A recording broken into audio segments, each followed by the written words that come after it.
Hello everyone, this is Matt from New Game Plus, And this is Charlotte. and we're going to give you a little quick insight into Xenoblade Chronicles X and the top 10 things you should do as a beginner jumping into the world of Mira, and what things to do and what not to do and what to look out for. Sounds like an excellent idea. Absolutely, so let's jump straight into it. So let's talk about these data packs that you can download off the Nintendo eStore.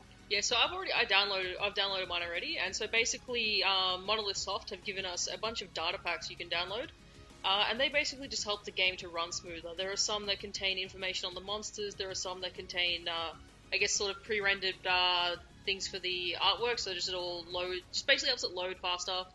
It just helps the game run smoother as well. Yep, there's no denying that Xenoblade Chronicles Cross is a very ambitious and huge game, and being able to download that extra 10 to 15 gig worth of data on your Wii U, if you do happen to have that free space available, is actually really, really good as well. It helps with load times, it helps with texture popping as well, and it actually makes the game look really, really nicer overall. It still has a really beautiful aesthetic, but it just helps everything load faster. It just makes the gameplay much smoother.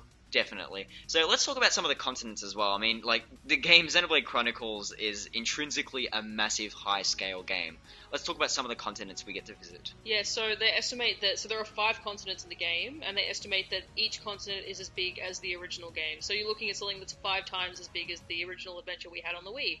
It's also worth noting that they could barely fit the game on a single Wii U disc and actually considered putting it on 2. But they ended up not doing that, so it's a pretty damn big game. Mm-hmm. And there's a lot of outlets in which and methods in which you can use to explore this massive states and continents and environments with the form of fast travel as well. Now, fast travel as well as time skips operate a little bit differently in this game. In the previous Xenoblade Chronicles, you could pretty much just time skip whenever you wanted, and fast travel, there were certain points in which you can. There are some similar aspects in Xenoblade Chronicles Cross where there are certain points or certain landmarks you can fast travel to, but there are certain stations where you can skip time, and you unfortunately can't do it where you stand anymore. Yeah, so it's much easier to fast travel. It's just sitting on the Wii U gamepad. So it's got a little orange marker, and you can just sort of tap it, and then you can just skip travel there if you want to. Mm-hmm. So as Cardi mentioned, you can still change time in this game, but you can't do it anywhere. There are sort of outposts scattered across each of the continents that have been left there by other members of your colleagues. And you can interact with those, and you can change the time from there. But yes, you have to find one of those before you can change the time. And another very important part as well, to get the most out of every node and out of every section of the planet Mira, you also have to set probes. Yes. So basically, there are certain areas in Mira where you can run over there and set down a probe. And the probes will just reveal some information about the surrounding areas and give you some more information. You can skip travel to probes. They'll unlock more side quests. They'll help in your exploration of Mira. They're basically incredibly useful things. They also generate resources for you called Moranium. And if you ever get a chance, yes, Moranium, very, very appropriate. If you ever get the chance to set down a probe, make sure you absolutely do it. Yep, definitely. And there's a lot of benefits to be had while exploring as well. Like, the game encourages you to kind of jump off the beaten path of the storytelling and kind of indulge in the environments as well, the rich, detailed environments and some of the secrets you can find within. Namely, field actions. Now, these are very important things because you can get a lot of loot from them and some interesting items. But you actually have to go looking for them. Yeah, so basically you can just find random things just lying around the map. And they'll be denoted. You'll see a sort of like a yellow thing as you're running around. If you run up to that, you can take a field action, and generally you just mash the A button and then you'll find some loot. You can find stuff. You can find leftover stuff from other civilizations. You can find broken Skells. Earlier today I was going through some monster dung, and I picked up some monster dung. And then you played Xenoblade Chronicles. No, I kid. So there's a lot of benefits to be had in exploration and not just powering through the story of the game as well. The game encourages you to spend as much time as possible going through the niche, the kind of little areas and little alleyways, as well as some of the broad landscapes that Mira provides. Yeah, it was really cool. Like in my first few hours of the game, I was just running around and I just randomly stumbled on this little cave, and there was to my surprise, there was the option to set down a data probe there, and I was just like, oh. all right, well, I'm gonna do this, and I just ran off. And Yeah. I found, it was pretty great. Perfect. But with that in mind, the entire environment are also littered with very dangerous creatures. Some huge in size by our surprise, and when you try and fight them as well, especially those that are over leveled, well, that's a no-brainer. You don't go and fight over leveled enemies, but ones that are actually larger, if they're still kind of around about your level, they can still topple you and stomp you pretty hard. Yeah, or you can also do dumb things like I've done, where I was fighting a level 5 thing, and there was sort of a level 26 nearby, and I accidentally targeted the level 26, and then before I could untarget it, my character shot it. And then it just turned around and just hit me in the face and I died. So you've got to be careful, keep an eye on what's around you as well to make sure you don't scrub out like I did. There's a very important kind of facet to consider here as well. With some of the bigger enemies, they all have different kinds of sizes, which are classed from small to extra, extra large. So depending on where they are on the food chain, if they're much larger than you, then chances are one stomp can be fatal, regardless of whatever level they are. So it's very important to consider animal sizes, which are a very intrinsic part of just like kind of the classing and the leveling of the enemies. Another thing as well is which comes up from Xenoblade Chronicles is the different detection types. Now there's certain enemies that can detect you by sound, by vision, by other things, and they can get pretty aggro on you. And that's another important facet to consider when navigating around enemies. Yeah, so you got to keep an eye out. Check if the things that you're passing by have an eye, because if you run in front of them, they will just turn around and attack you. There are also ones that will attack you if you're fighting other things near it. There are some that will attack you if you're using special abilities near them. So you got to keep an eye on those attack types and just make sure you're not going to aggravate anything that you don't want to aggravate. Yeah, every class of monster has their own little kind of trigger, be it sound or whatever, and the icon actually kind of displays that very clearly. Yes, very right clearly. next to the name. You see the monster and it'll have its name, it'll have its health, its level, and it will have the icon there as well. So you can just see straight away what you need to do in order to make it attack you. Definitely, that's a very, very important point to consider. Another one as well is utilizing TP very carefully. So there's a few changes to the battle system, as we all know. Namely, there's still the morale gauges as well as the TP, where you can use special abilities. In order to revive enemies, it no longer uses the morale gauge anymore, but more the TP. You also have to max it out, which means you have to carefully consider the health of every single person in your party. Instead of having to rely on the morale gauge. Yeah, so it's interesting. So yeah, instead of having that the gauge that was in the original Xenoblade, you've just got this TP bar that maxes out at 3,000. And if you want to revive someone that's died, you have to have 3,000 TP, and so that if you want to revive someone, it will just consume your entire bar. Yep. Which I originally thought only consumed 1,000, and I was proven wrong. And yeah, in the middle of battle. In the middle of battle.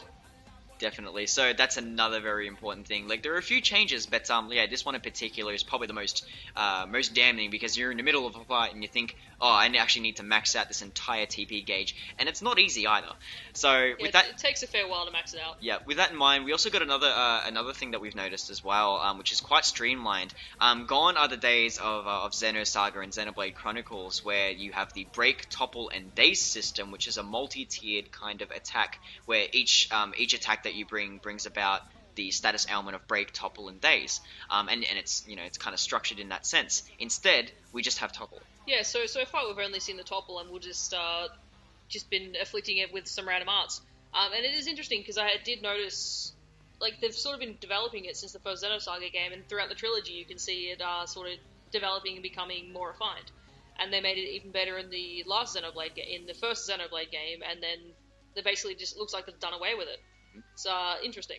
Yeah, so it's a very, very interesting thing, and it might catch you a bit if you are a veteran of the Xeno series in general, where you think, usual break, topple, daze system, and then suddenly it's kind of a little bit changed in this one. Yeah, it's a bit gone, yeah. And it might catch you off guard, very similar to the TP system that we were speaking about just before. But with that said, also positioning is very important for those who played Xenoblade Chronicles. You kind of know exactly what's going on. Your placement of yourself and the enemy from the front to the side to the back provides certain status elements or certain critical hit elements and rates, but there's also another facet involved, including the high, low, and middle ground. Yeah, so basically, as you're fighting your opponents, as Cardi said, the positioning is super important. So different arts that do different amounts of damage. They've added effects if you attack from different places. So you can attack enemies from the front, from the side, from the back, which was in the last game, and now you can also how high above the ground you are from them affects it as well.